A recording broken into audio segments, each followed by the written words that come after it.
Old School Lane Casual Chats is brought to you by oldschoollane.blogspot.com and is associated with Channel Frederator, Manic Expression, The Comic Book Cast, and The Arun Mehta Show.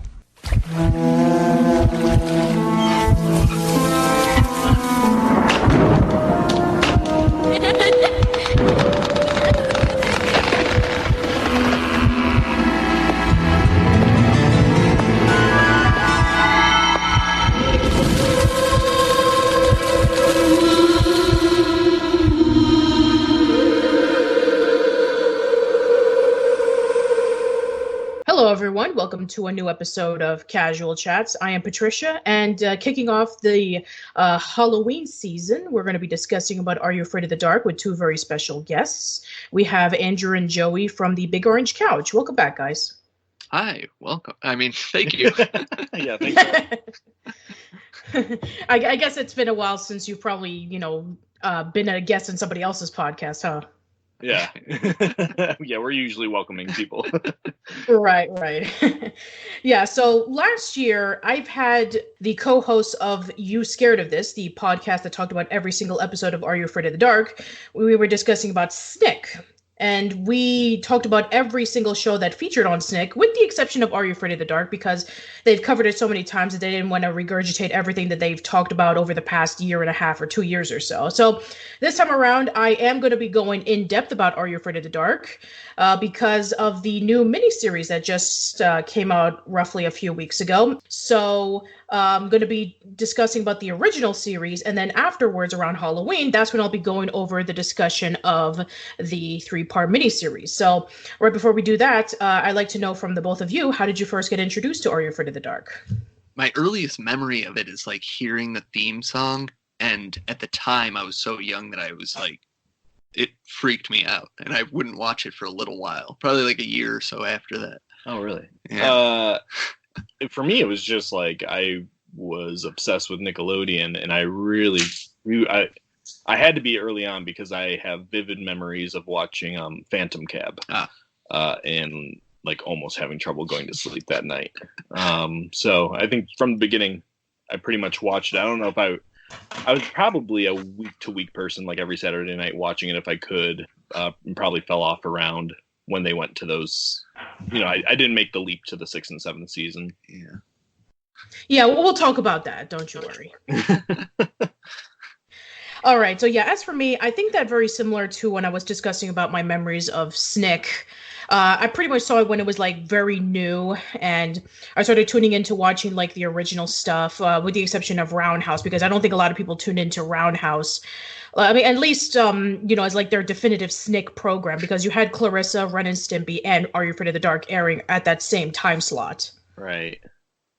And so, I remember like being so fascinated by Are You Afraid of the Dark. I remember a lot of the episodes, like, the ones that we're going to be talking about today, just like really fascinating me. Some of them even frightened me a little bit. And then when the original run was starting to end, that's when I kind of fell out of it. And I did see a handful of episodes of the revival, as they call it, like season 6 and 7, but I was nowhere near as invested into it compared to the original, with the exception of one episode, which I'll discuss about.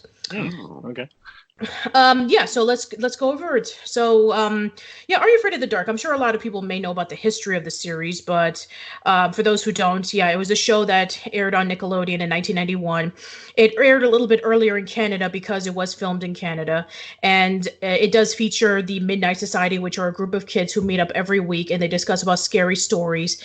It's an anthology series, so that means every story is going to be completely different, and each person is going to be covering it in their own unique way. You have characters such as Gary, Tucker, Kiki, Frank, and so many others. There's so many people that, switch around from season to season. And then eventually with seasons 6 and 7, that's when most of the cast, with the exception of Tucker, come in, and he has a whole bunch of new friends, and they start their own version of the Midnight Society. And it basically is passing the torch because, as we learned in the episode The Tale of the Silver Sight, which was a much later episode, it's been going on ever since, Gary and Tucker's grandfather started the Midnight Society, and it's been like a tradition ever since. So, basically each story covers like either a monster or supernatural thing. Sometimes it could be like a creepy creature, like maybe the whether it would be like the clown, or whether it be like the jester, or the creature from the pool, or anything like that, or it could be something like completely supernatural, like the Phantom Cab you were mentioning earlier. So yeah, I mean, anything goes for this series. And this was like around the time in which like the anthology series for kids was just starting to like catch on in popularity. I mean, we already had like revivals of the Twilight Zone from the 80s. There was Tales from the Crypt, and there was a whole bunch of other shows, and something for kids, I think, was kind of like a novelty at the time. This wasn't something that we had. I mean, I don't think even, I mean, I'm sure that some kids may have watched Tales from the Crypt, but even though that it was like not geared towards like little kids, maybe Tales from the Crypt Keeper, which was the animated series based off of it, possibly was. Yeah, we watched that. And then I think that Goosebumps was the one that really kickstarted the whole anthology series, because we had the books and then you had the series that came out in the late 90s. That's probably like the second best to me after Are You Afraid of the Dark? Goosebumps. As far as the kids like horror series go. Yeah. If you don't count Eerie, Indiana. Eerie, Indiana. Which is not an anthology, but very good. Yeah. Yeah, exactly. And yeah, there was like a lot of like, you know, Eerie, Indiana, Twin Peaks. It was like a lot of like creepy, eerie kind of shows that came out around that time for sure. And then, you know, it's kind of funny that, you know, this came out in the decade where horror movies were, you know, kind of like laughed at because the slasher genre was starting to, you know, become less popular because there was just so much of it. There was like oversaturation of it. And then eventually, you know, Scream came out in the late 90s where people were making fun of it. So it's kind of like interesting about how, you know, the transition of, you know, like the horror genre, and then the way that horror was presented for kids. Yeah, for sure. Yeah, totally. Outside of, I guess, the new Are You Afraid of the Dark, it seems just like it wouldn't exist now. Yeah. Yeah. It's like, yeah, you're absolutely right. For some reason, like nowadays, we seem to be having a huge resurgence of the anthology series. Like, the Twilight Zone was just remade like literally a few months ago. Yeah, I'm actually going to talk about that next week. Oh, cool. And yeah, and then there's Scary Stories to Tell in the Dark, the one that Guillermo del Toro was involved in. Right. Then there was Creep Show, which is on Shudder. There was talks of a remake of Tales from the Crypt with M. Night Shyamalan, but I haven't heard anything about that in a while, so I have no idea where that's going. Yeah, I think it got axed. Ah. But I was excited. Yeah, that sounds pretty tempting. Yeah. Mm-hmm. And then there are a few new anthology series that I did hear about that is coming out, but I haven't heard anything about that yet. So, yeah, it's kind of funny about like where did the whole resurgence of the anthology series come from? Some people say it was like, you know, because of Stranger Things and because we are living in this new revival of horror that was brought in for films from Blumhouse Studios or Jordan Peele, or, you know, even the more recent revivals or remakes like with Halloween, that people are interested in the horror genre again. I'm actually curious about what your thoughts are on it. One of the first things that comes to my mind is, I guess, Black Mirror on Netflix. Oh, yeah. I mean, I know for like people who really love kind of horror anthology, that's kind of held in a high regard. There is a show on Sci-Fi that hasn't gotten a lot of love. It's been canceled, but called Channel Zero, where every season was a different kind of horror story. But I think just in general, horror has has the ability to last the longest with audiences because people like being surprised and scared and amazed. And anthology, if you have a series that's an anthology, pretty much you're guaranteed every week to get something new and weird and scary. And so I think of all the genres, it's the most readily available to like provide that to people. Yeah. I also American Horror Story. Oh yeah, American Horror Story. Yeah. I kind of kick-started that. And I think I like it. I mean, I like this resurgence of this kind of like old horror. And I think some stuff has succeeded better than others. But I think this, like, especially the like straight anthology, like every episode is a totally different thing. I think it's very hard to pull that off. And I think it's kind of proving to be that way. Yeah, I think maybe like you and I have discussed it before, but maybe something that makes the Twilight Zone and Are You Afraid of the Dark something people come back to is that there was this like host factor. So like for like Twilight Zone, it was Rod Serling, and for Are You Afraid of the Dark, it was the Midnight Society, and so you felt like even though the story is going to be different, you're like in the company of people who are to share it with you. And the crypt from the Crypt Keeper as well. Yeah. Tale Tolls from the Crypt definitely has that as well. And also, you're absolutely right that, you know, with the recent resurgence of all of these horror shows that maybe people thought, hey, you know, and even like the recent Goosebumps movies, I mean, even though that, you know, some people don't like them, and even like the stuff that was airing on like, you know, the Family Discovery, you know, formerly known as The Hub, they've been re-airing some of the old episodes, and I think they even had a revival of some episodes from what I recall, that maybe that, you know, kids are brought into it again. And yeah, it's actually really interesting about how it's, you know, come full circle. So yeah, let's talk about the original. So I think that for people who are not familiar with Are You Afraid of the Dark, and if they, you know, go into like a particular episode, they might find some issues with it that maybe they're not accustomed to by today's standards. A lot of people may point out that, you know, the effects are hokey, or the acting is terrible, or, you know, this is supposed to be scary, like, you know, really. So I can understand, like, maybe for today's kids, you know, they probably wouldn't see anything like too threatening about it, but I think the fact that the reason why it still stands for a lot of people is because it's always like a bit of a mystery about like what you're getting into. Sometimes you would get into like a mystery kind of story. Other times you would get into like something supernatural, something like really terrifying. It kind of like, you know, puts you on the edge of your seat about what you're expecting to see.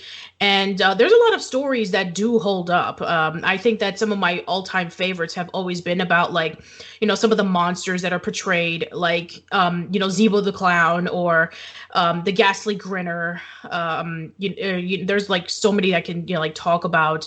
But I think one of my favorites, you know, was like the Tale of the Dangerous Soup, where, you know, when you eat the soup, you get to experience like a type of fear, and every fear is completely different. And I think that something like that was pretty amazing. And, you know, and also, you know, you have the one episode where, you know, you have the kids in the movie theater and they're seeing Nosferatu. You know, I think a lot of people were introduced to Count Orlok because of Are You Afraid of the Dark? Either that or SpongeBob. Yeah, definitely Are You Afraid of the Dark for me, but yeah, but please, you know, share your thoughts. Man, we have talked about our favorite episodes a lot. I think one that we haven't talked about in a while, but that I still really love, is Tale of the Full Moon. Just a really great feel to that episode. The characters are really interesting and like wacky, kind of. And it's good, got a good like mystery, but kind of lighthearted feel to it. Yeah, and when we talked about Full Moon, I think we found out that it's more divisive than I thought it would be, because it's a little on the wackier side for Are You Afraid of the Dark. That's the one where you know, there's a werewolf living next door, and it ends up being the guy's brother. Is it safe to assume we can just spoil episodes? Yeah, why not? I mean, the show is over over 25 years old, so if you haven't seen it yet, then, you know, sorry, you know, all the spoilers. Yeah, but I think both Andrew and I kind of like there's kind of the obvious set of episodes. Laughing in the Dark and Dead Man's Float are all like real classics. Like I don't think many people who like Are You Afraid of the Dark argue about those, but I think we're really drawn to the kind of like shticky. So Full Moon, I'm a huge fan of the Tale of the Hatching. It just holds this like weird place in my heart. That's the one where the kids go to the private school and eat sponge, and there's, you know, dragon, or I don't know what it is, some giant lizard. And we both have, I think, a soft spot for Renegade Virus. Oh yeah, great one. Oh my gosh, that is one of those ones that like, I feel like seeing it now with no context, it's like just maybe the wackiest episode. So bizarre. Yeah. You know, just this little virus with an exposed brain and, you know, silver skin. I think the more time goes by, the more the episodes took a chance, the more as an adult I can appreciate it, whereas maybe as a kid I would kind of like, I don't know, seemed less cool to me. Yeah, it just didn't quite have, I don't know, maybe I wasn't quite as aware of like how strange it was somehow at the time. It was like you're being presented this, so you just like kind of take it for granted. But looking back, it's like, wow, this was really weird, and they succeeded kind of at it. Totally. Yeah. What would you say your favorite episode is? Oh, that's really tough to say, because there's a lot of episodes that I really do enjoy. As mentioned before, you have Dead Man's Float, you have The Ghastly Grinner, you have Laughing in the Dark. Tale of the Dream Girl is one of my favorites. You have that amazing plot twist with Johnny seeing the girl and her calling to him constantly, and it turns out it was his girlfriend who died in a car accident. And then it turns out that when he goes over to the grave and he sees his name on it, and then it turns out he's dead too. And no, Patricia, you spoiled it. Oh no! Oh no! Sorry. Anyway, but yeah, and then people still bring up to this day about like if M. Night Shyamalan was inspired by that episode and wrote The Sixth Sense from it. Yeah. I have no idea. I think that's true. I think he admitted it. Yeah. That we've discussed that episode. It's got certainly like a more mature feel than I think most of the series. Really well made for a kids ghost episode. Yeah. It's just like a lot of these Are You Afraid of the Darks I feel like are paced really well, which is weird for a kids show to me. Yeah, you're absolutely right. Sometimes they're usually paced really slow, or sometimes they're paced really, really fast. So it's actually surprising. So if you had to like if someone had never seen it and you had to just recommend like an episode to get them into it, because sometimes that's a whole different situation of like picking the episode that would like get someone into it. Is there one you would go to like automatically? Oh, that's really tough, because what do I want to give them? Do I want to give them a supernatural episode, or do I want to give them one that has a monster in it? Yeah. Or do I want to give one that's not necessarily scary, but it's more adventurous? Do I want to give one that has monsters in it, but they're not real? So it's actually really tough to say. I mean, I guess if we are going to introduce like one of the more classic episodes, I guess maybe something along the lines of, okay, I'm going to probably like divide it into like various categories, like, maybe like something supernatural, something with a monster, something that's not remotely scary, but it has a bit of a nice presence to it that makes you feel a little creeped out, and one that maybe it's like a personal preference, like that this is not exactly the best, but you do like it anyway. I mean, if I had to choose like a episode though, that's really tough to say. I mean, definitely one of the more classic episodes, like I would maybe like Dead Man's Float or Silver Specks. Or, maybe if I want to give them like a bit of a surprise, like Tale of the Dream Girl or something like that. There's like a lot of episodes that, I could probably like, recommend for sure. If there was an episode that I wanted them to like see for themselves, if they're just starting to get to know Are You Afraid of the Dark for the first time, and they want an episode similar to what's been going on in the miniseries, then Silver Sight is probably the closest thing. Huh, okay. Interesting. What would you guys? I think I want to say Laughing in the Dark. Yeah. For some reason, it just feels like it's like one of the first ones that I saw, and that really scared me, and it just feels like an appropriate kind of starter. Yeah, just like the feel of it. Yeah, my initial gut reaction was also Laughing in the Dark, followed closely by Tale of the Dark Music, which is I think has a lot of the same aspects. It's like different things that kind of creep you out about it. Like Laughing in the Dark is the clown's scary, but also like the idea of like someone in your home and like vengeance. So yeah, I think those are good, well-rounded episodes to maybe introduce someone to. Yeah, for sure. Absolutely. Now, I think that, for the most part, when it comes to like, what made people tune into Are You Afraid of the Dark the most, I think that, hanging out with the Midnight Society, like toward the beginning and toward the end, just like, it's kind of like, having your own like group of friends that you get to see every week. As soon as like school is done and you get to have the weekend and you get to see these characters interact with each other, it almost kind of like feels like you're part of this group. Yeah, I love the Midnight Society. Love that whole aspect of it. I'm really glad they did that. But you're right, it gives it like a kind of continuity that you can hang on to. Yeah. And I remember as a kid when I realized that like each member of the Midnight Society had like their own theme. Yeah.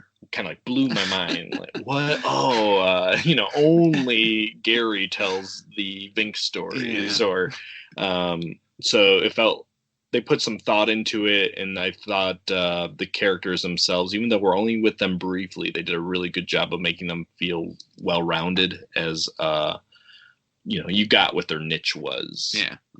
As a person. I think Gary was Sardo, actually. Oh, I'm sorry. Frank is Vink. Yeah, my bad. Yeah, I think that, personally for me, like if I think I even mentioned this back in like 2012, that if I ever wanted to see Are You Afraid of the Dark come back remade, I would have liked to have known a little bit more about the Midnight Society, because, how did they come up with their stories? What was their inspiration and all that kind of stuff? It actually really fascinated me. It's like, how did, Gary come up with Mr. Sardo? How did Frank come up with Dr. Vink? It's like, it kind of like makes you wonder about like all these kind of little details. Yeah. But I think that because of the miniseries, I think that, maybe they thought that, they just can't like throw, a bunch of kids into like this new series, and it's like, oh, we're thrown right into the story and we have no idea who these random kids are telling it. So I guess that maybe they decided to do that for the miniseries, because we're going to be introduced to these new kids. And I think that's one of the things that I really did kind of like about it, because we do get to see like the world beyond just like the campfire meeting. And I do think that for the most part, when it comes to like the presentation of the stories, depending on who's telling it and depending on what the setting is, I think that it's definitely one of those series that I understand why it really caught on when it first aired on Snick. It was a show that everybody can just gather around on the couch and just watch while the lights are off, and you get to you go into this story like if you're part of the Midnight Society, and you get to experience what they're experiencing, which I thought that drew a lot of people in. So do you have any particular favorite members of the Midnight Society that you like to share? Oh, definitely Betty Ann. I think, she has a few misses, but pretty much if you look through her resume, Laughing in the Dark included, I think Betty Ann is our most consistent storyteller. She's there all original 5 seasons. Anybody who listens to Big Orange Couch knows that I'm Team Betty Ann. I don't know about you. I really like them all for different reasons, but I will defend Gary. I feel like people kind of give him a hard time, but he's like the glue that holds the group together. Yeah. So like more like him as a character rather than his stories. Yeah. I guess so. I mean, I admit Betty Ann is a very strong storyteller, but I like Frank too. Yeah, he's good. Love Frank. Yeah. Yeah, definitely. I do think that they're the ones who tell the best stories for sure. And even Kiki sometimes tells really excellent stories as well. Yeah, Kiki is very good. I'm trying to think, is it Sam who does kind of the romantic ones? I think yeah, she's the one who definitely tells the romantic ones, yeah. Yeah. I feel like maybe if I had to pick a weak link, maybe just as a boy growing up, it felt like, oh no, this week's a Sam story. Wow.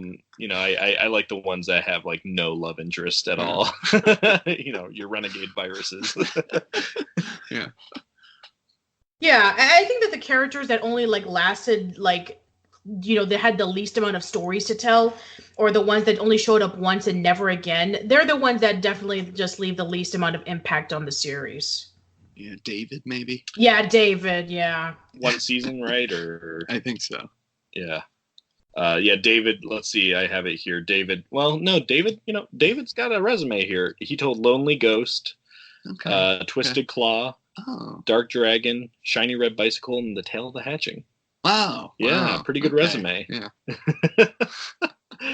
But Stig, if we want to go down the rabbit hole, Stig only told 2 stories, both great, but as a Midnight Society member, Yeah, he's also one of the more forgettable ones for sure.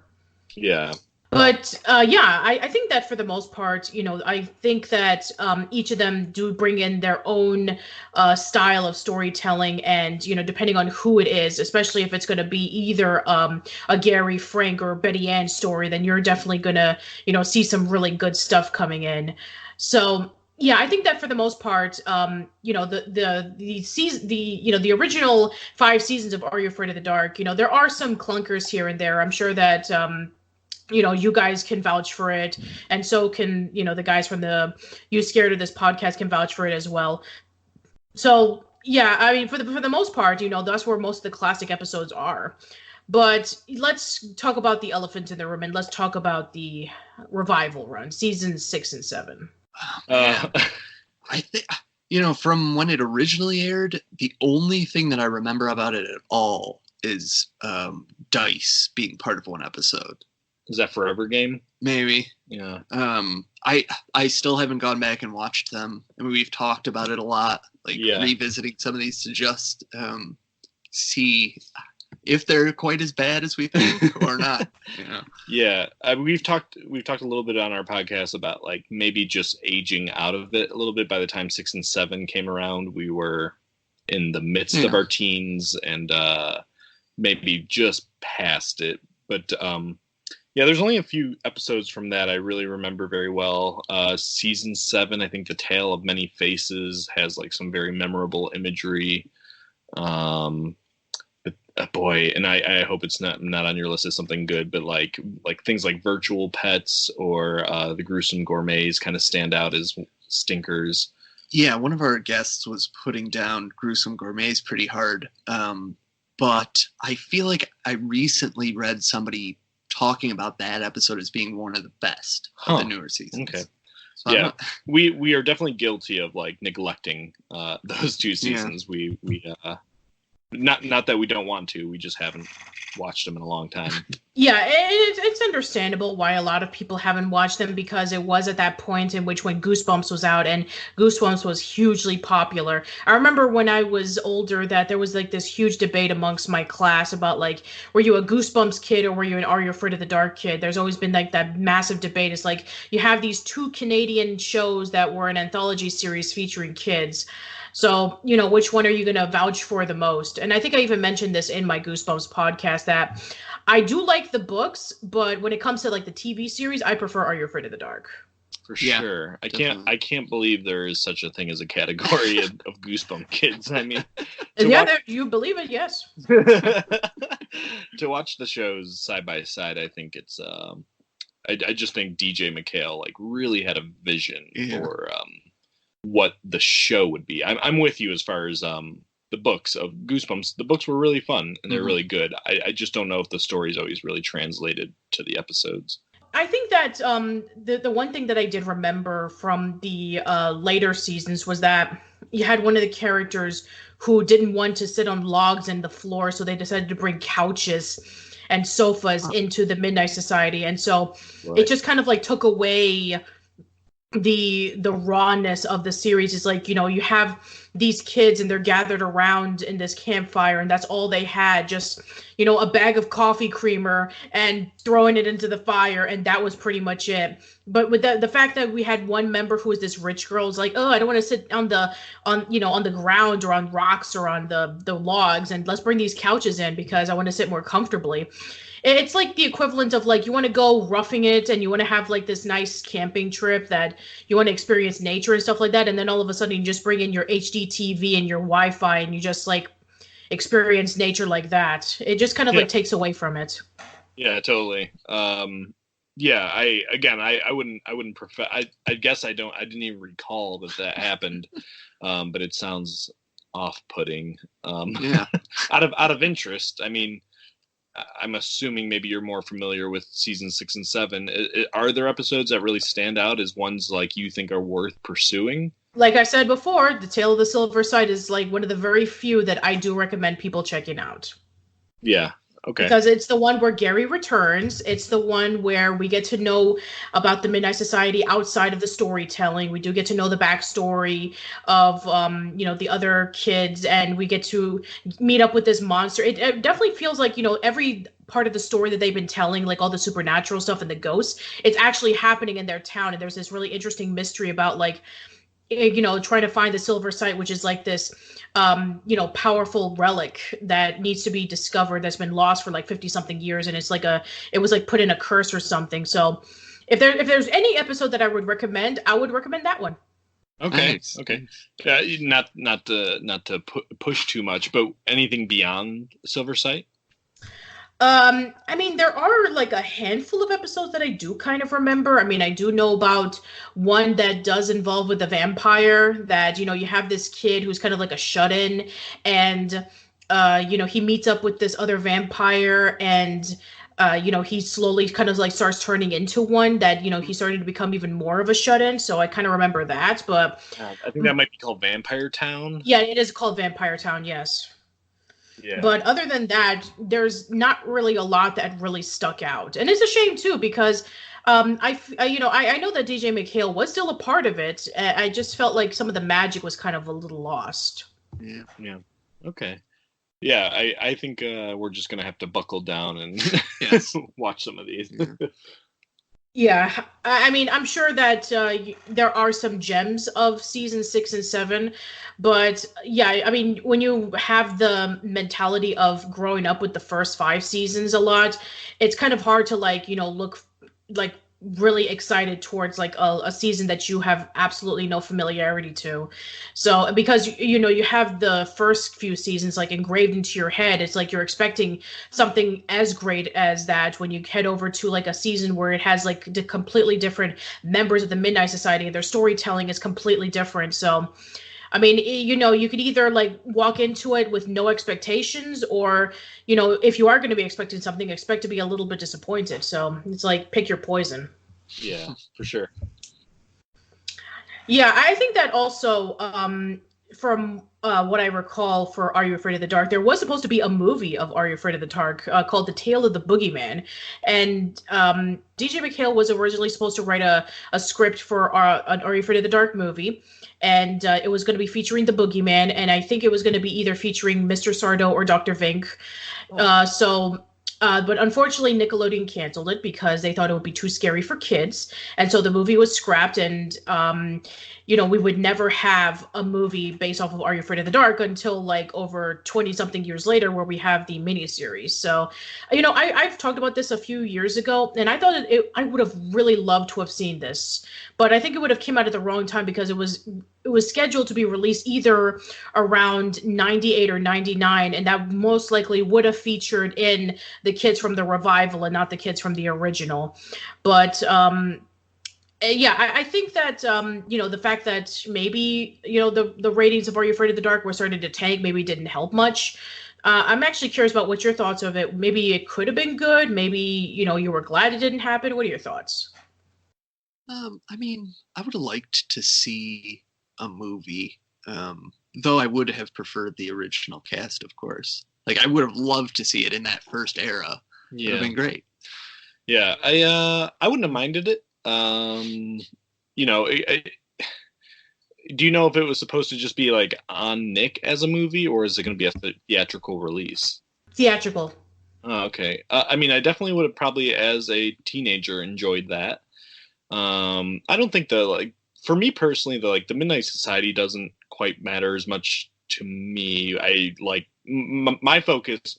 It wasn't really till recently when we started doing this podcast that I realized how into the Midnight Society people are.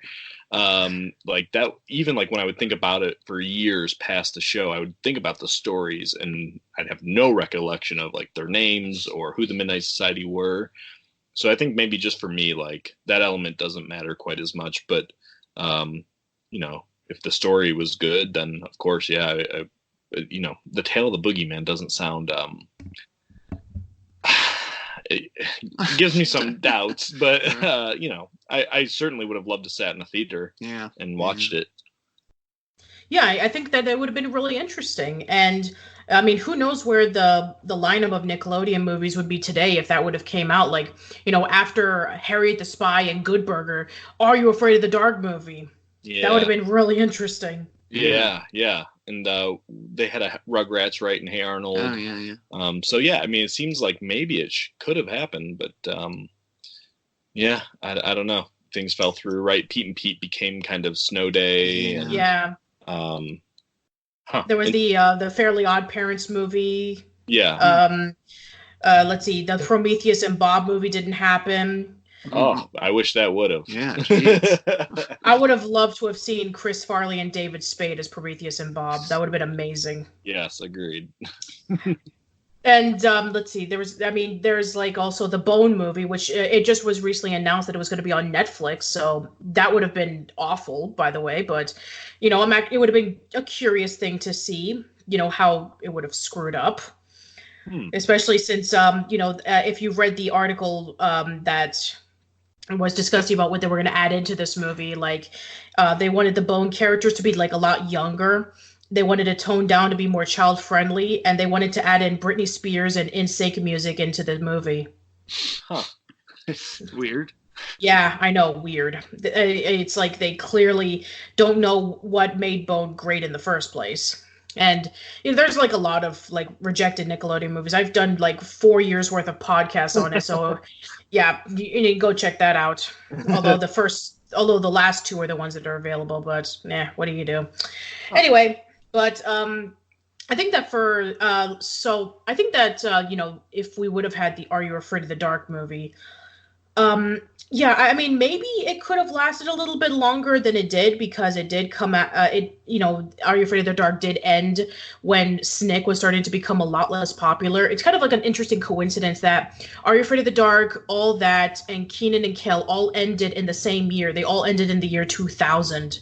Oh. So it's actually a pretty interesting coincidence that would be the case. And I even mentioned this on the Snick podcast, that the year 2000 was kind of like when Snick was changing directions and they were adding in a little bit more movies. They were starting to air Rugrats a lot more there. They started experimenting by adding in some other shows like Taina and Caitlin's Way and all those shows. And then eventually Teen Nick kind of like took over. And then Snick just started those weird experimental things like the Snick on Air Dare, where they try to copy off Fear Factor but make it a lot more gross. And I think that nobody was really into it anymore. Yeah, I don't have particular memories of it. No. Yeah, you know what? Good, because there were hard times, like seeing challenges involving with like going inside the toilet or eating a bucket full of blue cheese. It's like, oh man, it was so painful. Yeah. Yeah. And people complain about Nick Studio 10 wasting food. No, this was the one that did it first. Oh boy. Yeah. But yeah, I think that the thing I want to close off with is the miniseries that had come out recently. So, have you seen the first two parts? I just watched the first two parts over the last couple days, and I really liked them. Especially the first episode. I thought that was done just kind of a cool way. How they made the Midnight Society a part of the story. I mean, even though they're new kids. And I liked the story within a story, kind of. And I kind of wish that they would have done that with each part. Like, somehow figured out a way to... make it a story. Yeah. But I thought, the production value is really good. And I'm glad they kept the intro song pretty much the same. It's not quite as effective of an intro, I don't think, as the original. Yeah. But, because it's tied into that particular story. Yeah. I've also watched the first two. I liked the first episode a lot. I thought it hit kind of the right tone. Like, if you're going to meet the new Midnight Society, it did a good job of really making sure we met all the kids. The induction ceremony, while more intense than I suspected, was still good. And I really enjoyed the fact that they, like, as Andrew said, you watch them tell a story. As I mentioned, I that's kind of the element I like. The second episode I didn't quite like as much, just because my bias of wanting to see anthology stories rather than one continuous one. But I think the production value is like really incredible for something that's just airing on Nickelodeon. It looks great. I think I told Andrew when I saw it, which I think is maybe like the highest compliment, which is I'm kind of bummed it isn't an anthology series because I like the Midnight Society so much. I think they did a really good job casting the kids. So that was kind of my takeaway. Yeah, like I'm actually curious about like what made them decide to, make it into a miniseries, because originally it was supposed to be a TV movie, very similar to what happened with the Jungle movie, Rocko's Modern Life, Static Cling, Invaders Have Entered the Florpus, and the Legends of the Hidden Temple movie. I guess because they filmed so much that maybe they decided that they wanted to make it longer, or maybe they wanted to make it into a TV series, but maybe they were told, oh, you could only do a movie about it. So I'm actually curious. Yeah. It certainly seems like one script divided into 3 episodes. Yeah. But I don't know. What do you think? I mean, did you like it? Yeah, I do like it. I'm actually, really curious to see, what happens next. I mean, I agree with what you said. The first part is really excellent. The second part is not so good, but, I can't wait to see what the third part has in store. So, yeah, I'm actually looking forward to seeing where this takes it from there, whether this is the only thing that comes out of Are You Afraid of the Dark, or if people loved it so much, then maybe we'll have a series of it. Who knows? Yeah, I think that would be... I'm generally like weary of reboots, but I think an Are You Afraid of the Dark is kind of like at least safe territory where I don't think it'll tarnish the original, and it might be a cool thing for kids to have their own. It's kind of hard for a lot of people to like, for people to recommend Are You Afraid of the Dark for the young kids, especially, since, maybe if, like objectively it hasn't held up as well in some episodes. I remember listening to an episode of a podcast called Beyond Belief, where they talk, or a group of people talk about every single episode of Beyond Belief, Fact or Fiction, and they actually invited a kid over to discuss about it. He was the son of some TV producer or whatever, I don't remember, but they invited him over to watch like one episode of the series, and he was complaining about how the acting was terrible and the production looked kind of cheesy, and he had his like suspension of disbelief completely off. So it's like, I guess, it's kind of hard to say if, people will feel the same way about Are You Afraid of the Dark, especially if they didn't grow up with it. It's like, kids nowadays are much more sophisticated now with, all the stuff they're introduced to. Like, I'm sure that they, even though they're not probably old enough to watch it, I'm sure that they would tune in to see stuff like Stranger Things. Yeah. Oh, for sure. Yeah, I think so. And I almost wonder with this series if Nickelodeon's testing the water with that, to see if it like gets enough excitement to continue on with. Yeah, absolutely. I mean, maybe this is like Nickelodeon's attempt of saying like, hey, kids are into all this kind of stuff. Maybe, people would be interested in seeing a Are You Afraid of the Dark revival. We'll just see what happens, because, Brian Robbins, who's now the president of Nickelodeon, he's like open to not only having original, content, but also like bringing back some of the original stuff from like the 90s. So maybe this will be the one that really kicks it off, because, I know a lot of people want to see a season 6 of Hey Arnold, and I'll discuss about that another time. But, as for like stuff like Invader Zim, Enter the Florpus, or Rocko's Modern Life, Static Cling, if you were to tell me that's the last thing you'll ever see from them, I'd be perfectly okay with it. Yeah. We've definitely talked about like, within reason of the stuff happening, it's kind of fun to revisit, but we don't necessarily need 1, 2, 3 more seasons of it. Right. It's just fun to revisit. Of course. All right, so final words about Are You Afraid of the Dark? Now, I really do like this series. It means a lot to me. It's been one of my favorites since I was a kid.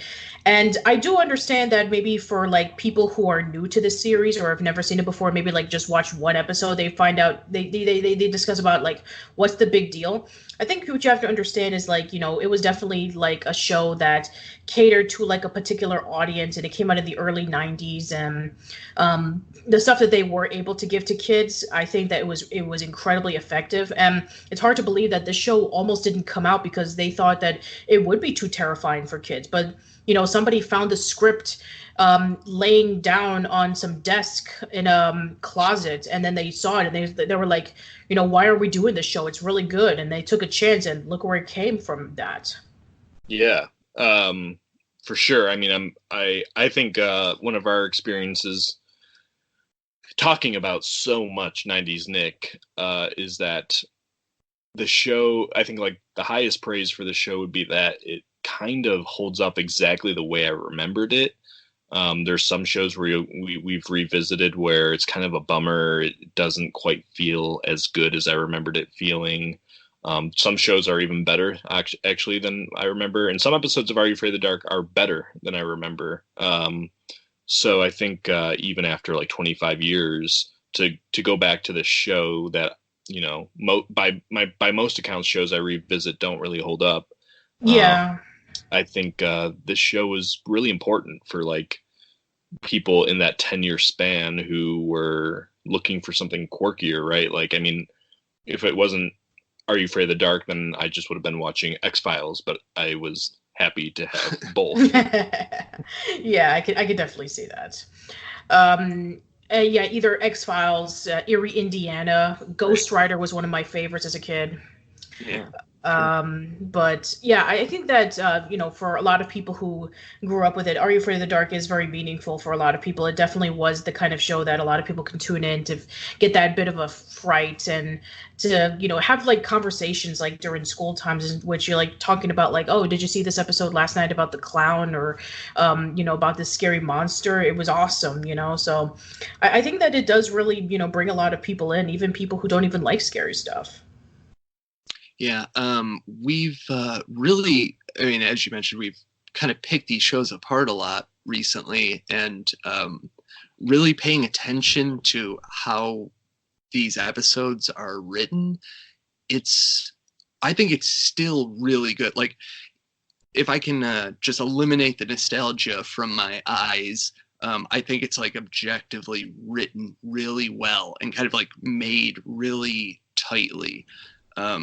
I think even if you compare it to something like Tales from the Crypt, I think it has better writing than that. I mean, Yeah. if you look at the episodes,